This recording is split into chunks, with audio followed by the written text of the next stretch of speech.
Salut à toi et bienvenue sur la chaîne Coding Crew. Aujourd'hui, je te parle d'accessibilité. L'accessibilité, c'est le simple fait de rendre disponibles des contenus numériques tels que des applications ou les sites web au plus grand nombre, quelles que soient les conditions des utilisateurs. Pour te donner une idée du sujet, j'ai mis le lien d'une étude en description de cette vidéo qui a été faite aux États-Unis sur l'accessibilité du web en 2023. Il s'avère que là-bas, il y a jusqu'à un adulte sur 4 qui souffre d'un handicap. Ça ne veut pas forcément dire qu'une personne sur 4 ne peut pas accéder au web, mais je te cache pas que j'ai pris peur quand j'ai vu que 90% des sites mondiaux ne sont pas accessibles aux personnes assistées technologiquement. Je ne vais pas te citer tous les chiffres de l'étude, mais c'est vrai que ça fait réfléchir, et nous, en tant que front-end, nous sommes les premiers concernés, puisque c'est à nous de faire l'effort de rendre disponibles nos applications au plus grand nombre. Je peux comprendre que ce milieu-là soit un petit peu obscur encore aujourd'hui en 2023, même si c'est très dommage, mais j'ai une bonne nouvelle pour toi. Aujourd'hui, tu peux d'ores et déjà utiliser des librairies qui sont de type headless. Les librairies headless de composants sont en fait des librairies qui te donnent des primitives ou des comportements de composants sans pour autant embarquer du style. Donc ça veut dire que tu vas pouvoir créer tes composants de zéro, mais tout en négligeant pas la partie accessibilité. Et donc je vais te présenter ici Radix UI, mais il existe aussi Headless UI et d'autres librairies encore dans l'écosystème. Alors là, si on prend l'exemple de la dialogue de Radix, on voit qu'elle nous permet de ne pas perdre le focus sur la modale lorsque j'appuie sur Tab. Elle me permet de close la modale si je clique en dehors sur l'overlay. Me permet notamment aussi d'appuyer sur la touche échappe. Elle me permet de rajouter les descriptions qu'il faut bien sur les titres et de dire que cette modale est une div role dialog. On voit que ça a pas mal d'avantages d'utiliser directement les composants de Radix et de wrapper nos éléments avec. On n'a plus qu'à utiliser Radix UI React Dialog, le submodule de Radix UI, en faisant un petit yarn add de mon côté.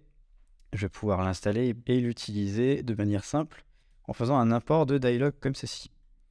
Donc je vais pouvoir refactor ma modale en utilisant directement les primitives de Radix. Donc par défaut, je vais utiliser root qui contient en fait tous les éléments de ma dialog. Simplement, je vais pouvoir faire dialog.root. Et je vois ici que j'ai accès aux propriétés qui me mettent à disposition, donc open et onOpenChange. Et donc là, je vois que c'est déjà ce que moi j'avais déjà anticipé et défini sur ma propre modèle à moi. Donc je vais pouvoir enlever ces deux définitions dans mes types et directement dire, plutôt que d'utiliser moi-même mes propres définitions, je vais utiliser celle de dialogprops. Et donc en survolant en route, je vois bien que c'est dialog.dialogprops que je vais pouvoir utiliser. Donc ici, je vais dire et dialog.dialogprops et tout simplement lui dire ici que open et onChange, je ne vais pas les utiliser directement ici, mais je vais les utiliser au travers de REST que je vais spread directement sur dialog.root. Donc là, ça veut dire que je lui passe toutes les propriétés que je vais pouvoir renseigner ici. Donc, mais il n'est pas content pour je ne sais quelle raison. Ah oui, parce que j'ai pas mal d'erreurs, donc parce que j'ai supprimé des choses. Donc j'ai plus besoin de handle close, j'ai plus besoin de échappe aussi directement moi-même. C'est Radix qui gère tout ça. J'ai plus besoin non plus de gérer le si c'est open. Dans ce cas-là, je retourne le nœud. Si c'est pas open, je retourne nul. Ça, c'est Radix aussi qui le gère avec la propriété open qui est sur le dialog root. Ici, j'ai plus besoin de tout ce qui est référent à handle close. Je vais pouvoir directement utiliser dialog.overlay pour celui-là. Partir là-dessus. Ici, ça va être le contenu de ma dialog et donc je vais pouvoir utiliser content qui va contenir tout le contenu de ma dialog. Donc overlay, ça va être le fond qui sera opaque. Et content, ça sera vraiment la partie blanche en fait de ma modèle. Dialog content. Le bouton ici, ça va être non plus un bouton que je vais définir par moi-même. Ça va être dialog.close. Je vais utiliser directement leur directive qui permet de notifier Radix qu'on a envie de fermer la modèle. Et donc le onOpenChange qui est défini ici va bien être trigger avec le bon booléen qu'il faut, donc false, et donc fermer ma modèle. Donc j'utilise close ici. Je vais pouvoir lui rajouter quand même aria label parce qu'il ne le fait pas pour les dialog.close. Je suis obligé de dire que ici c'est bien close. Pour le cancel, je vais plutôt que d'utiliser handle close, je vais pouvoir aussi utiliser dialog.close. Et sauf que la petite subtilité, c'est que dialog.close, c'est déjà un bouton. Radix va me créer un bouton. Donc si j'ouvre ma modale, on voit que cancel, il va y avoir un bouton frappé dans un bouton. Et c'est pas ce que je veux. Donc vous avez la possibilité de dire as child pour lui dire que c'est l'enfant qui prend le relais et qu'il ne instanciera pas lui-même de composant bouton de son côté. Donc on va frapper par rien d'autre. Et donc là j'ai bien mon bouton, mais je vais pouvoir lui dire un petit aria label égale cancel. Et sur ce bouton-là, j'ai pas besoin de le frapper pour que ce soit parce que j'appelle une fonction extérieure à ma modèle. Et donc je vais lui rajouter aria-label de confirme. Et ici, je me retrouve avec quelque chose de bien décrit pour mes deux boutons et pour ma dialog close, la petite croix en haut à droite.